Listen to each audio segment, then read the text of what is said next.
Wade Huhuedap. My name is Phyllis Webstad from the Strachan Chatlam First Nation, located at Kennew Creek and Dog Creek in central British Columbia. I am a third-generation residential school survivor. Over the past years, I've been working to raise awareness of the residential school system and its impact on Indigenous people. Only through education can we come to a mutual understanding of each other.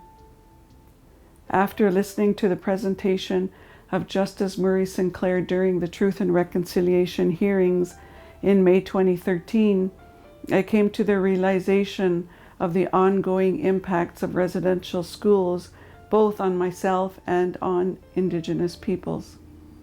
The following video is taken from that presentation Justice Murray Sinclair delivered at the Truth and Reconciliation hearings in May of 2013 in Williams Lake, BC. Justice Sinclair talks in a way that people can understand, and his presentation helped me personally to better understand my own journey. His presentation provides an outline of the impacts government policy has on Indigenous individuals and the Indigenous people in Canada. It also outlines the continuing repercussions from the residential school system, policies that are felt by individuals and general society today. Wrongs have been committed. They must be healed by both the survivors and the people of Canada. Only through education and the awareness it brings can we begin to repair the damage done. Only by taking the long view and teaching the children can we hope to overcome the bias that previous generations had developed and begin to undertake the healing process that as Canadians we all share. Please consider what Justice Murray Sinclair has to say on the impacts of the past and his thoughts for the future. Imagine, if you can, what it would be like if your children and your grandchildren were taken away from you today and placed in an institution and kept away from you for 10 months of the year, sometimes for the whole year, or sometimes you wouldn't see them for years. Sometimes they never came back to you because they died in the schools.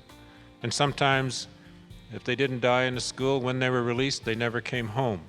And one of the reasons some of the children never went home was because the government wouldn't let them go home, saying that you, as the parent or grandparent, were an improper parent and you shouldn't be allowed to take care of them anymore. Or sometimes those children were still so angry at their families for putting them in the schools in the first place that they didn't want to go back home. They didn't want to see their parents. They didn't want to go back to their communities. And so any opportunity that their families might have had to help them with their personal healing at that point in their teenage life was lost to those children to whom that happened or who felt that way. If you had spent all of your childhood years and your teenage years in an institution, nobody would ever be able to show you how to love. You wouldn't be able to watch your mother take care of babies.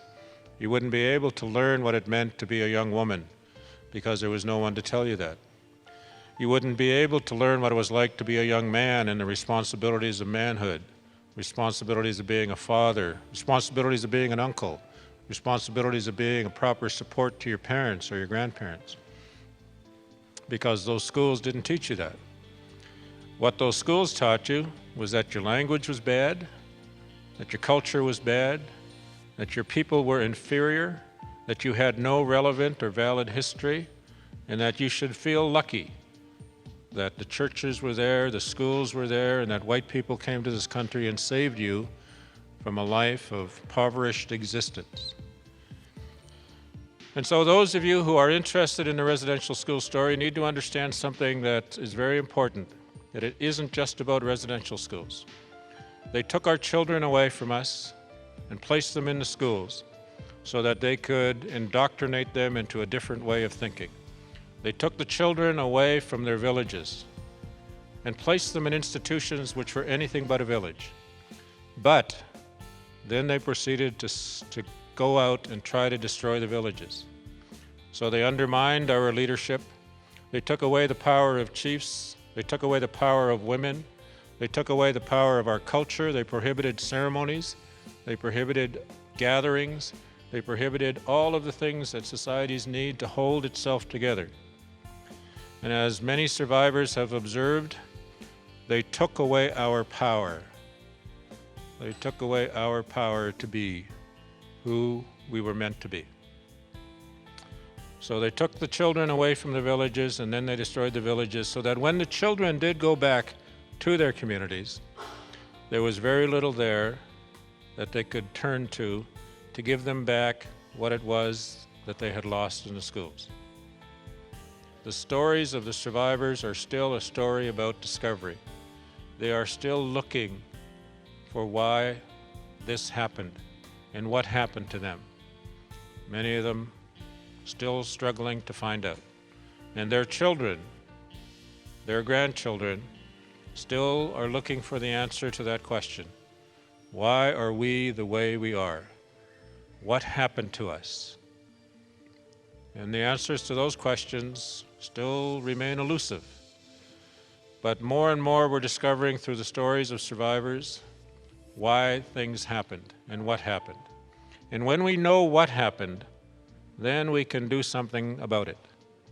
Then we can look for those answers and find those answers in the right way. Reconciliation overall, from the Commission's perspective, means that we also have to convince Canadian society that this is their story as well. Because while the children in residential schools were being taught that they were heathens, that they were savages, that they were irrelevant, that their history didn't matter, that their languages were not worth keeping, and that they, in fact, were inferior people, those very same messages were being taught in the public schools of this country. And so, unconsciously, white people, European children, have been raised to believe in their own sense of superiority. And they're not even aware of it. They're not even aware of it. And how do I know that? Because I went to school with them. I went to school with them.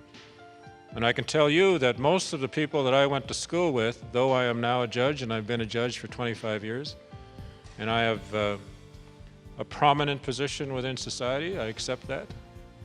Most of them still think they're better than me because the schools taught them that they were.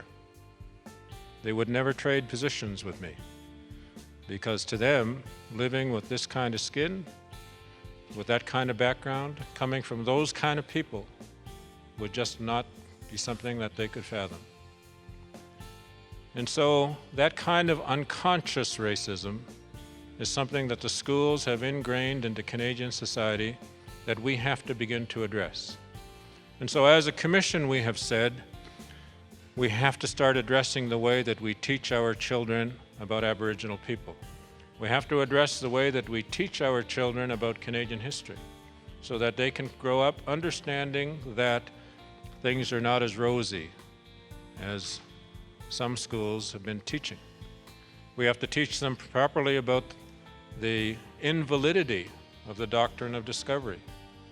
The doctrine of discovery is a racist philosophy perpetrated upon us by religious societies and religious believers who taught that it was a useful way of ensuring that those inferior savage people in the third world would be able to be dominated easily. You can ignore them because they're not really human beings.